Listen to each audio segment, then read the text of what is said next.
जय श्री कृष्ण, जय श्री राम, ओम नमः शिवाय।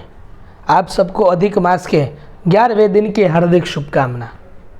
10वें दिन के 10वें अध्याय में हमने देखा कि वह ब्राह्मण कन्या सदा शिव का ध्यान उपासना करने का निश्चय करती है और 11वें दिन के अध्याय का प्रारंभ ही इससे होता है कि नारद जी कहते हैं कि हे महामुनि, इस कन्या ने बड़ा कठोर कर्म आरंभ तो किया जिससे मुनि लोग भी करने में कठिनाइयाँ अनुभवते हैं। श्री नारायण बोले कि उस कल्याणी ने बहुत ही कठिनाइयों से होने वाला तप करने का प्रारंभ किया तथा पंचमुखी शांत शिव का ध्यान करने लगी। वह तप कुछ इस प्रकार था कि गर्मी में प्रचंड धूप में अग्नि के बीच में बैठकर वह भगवान का ध्यान करती, शीत ऋतु में ठंडे जल में तालाब के मध्य बैठकर भगवान का सदाशिव का ध्यान करती और वर्षा के ऋतु में मैदान के बीच में बैठकर वर्षा को अपने शरीर पर आने देती।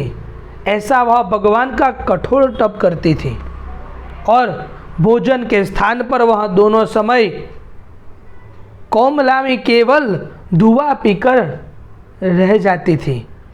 इस प्रकार के उग्र तप को सुनकर देवराज इंद्र भी चिंतित हुए और देवता जिसे कठिन समझते थे ऋषिगण जिसकी प्रशंसा करने लगे। ऐसे उसे तप कर्म में लगभग 9000 वर्ष बीत गए। तब पार्वतीपति भगवान शिव उसकी तपस्या से प्रसन्न होकर वहाँ पर उस ब्राह्मण कन्या को दर्शन देने गए।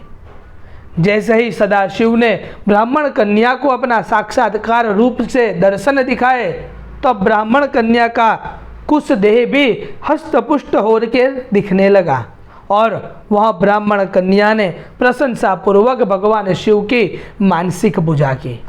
भगवान से प्रार्थना करने लगे कि हे पार्वतीनाथ, आपको मेरा नमस्कार हो। जो भी आपकी शरण में आता है आप उसका उद्धार कर देते हो। ऐसे सदाशिव को मेरा प्रणाम हो। भगवान शिव की प्रशंसा करने के बाद वह तपस्विनी शांत हो गई और भगवान शिव बोले कि हे तपस्विनी, तुम दुखी मत हो। जो भी तुम्हारी मनोकामना है तुम वह मुझे सुनाओ, मैं तुम्हारी सभी मनोकामना पूर्ण करूँगा। भगवान शिव के ऐसे वचन सुनकर वह कुमारी आनंद में डूब उठी और सदाशिव से कहने लगी कि हे दीनानाथ, अगर आप मुझ पर प्रसन्न हो तो मुझे पति दे, मुझे पति दीजिए, मुझे पति दीजिए, मुझे पति की कामना है, मुझे पति प्राप्त करवाइए। तब उस बाला को यानी कि ब्राह्मण कन्या को सदाशिव ने कहा कि हे मुनि कन्ये, तुमने मेरे सामने अपने मुख से 5 बार पति का नाम लिया है, इसलिए तेरे अगले जन्म में 5 पति होंगे और वह पांचों के पांचों पति शूरवीर, धर्म के ज्ञाता, साधु एवं सन्यासियों के समान रहने वाले, सत्य पराक्रमी, यज्ञकर्ता, गुणों से प्रसिद्ध होंगे और अपनी सभी इंद्रियों को अपने वश में रखने वाले होंगे। श्री कृष्ण कहते हैं कि श्री शिव जी के ऐसे प्रिय वचन सुनकर वह ब्राह्मण कन्या झुलसकर चतुराई से बोली कि हे दीनानाथ, हे सदाशिव, संसार में इस प्रकार मेरा उपवास ना करिए। मैंने कभी भी ऐसा नहीं देखा है कि एक स्त्री के 5 पति हो, या फिर ना मैंने सुना है। इस तरह अब मेरा उपवास ना कीजिए। मैं आपकी शरण में आया हूँ, मुझे मेरी रक्षा कीजिए, आप मुझे इस वचन से मुक्त कीजिए। तभी भगवान शिव कहते हैं कि भगवान शंकर कहते हैं कि हे कन्या, तुम डरो नहीं।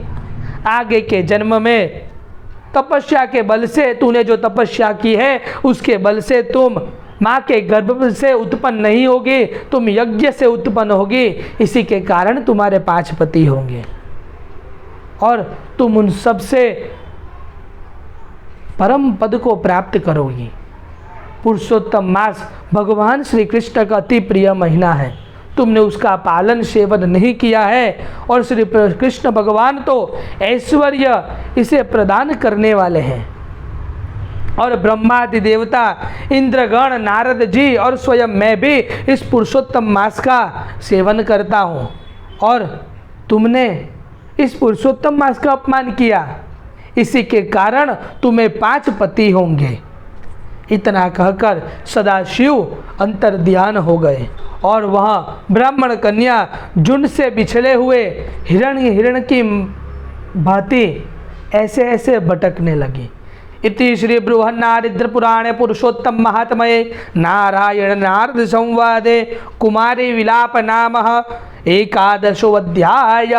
बोल पुरुषोत्तम भगवान की जय।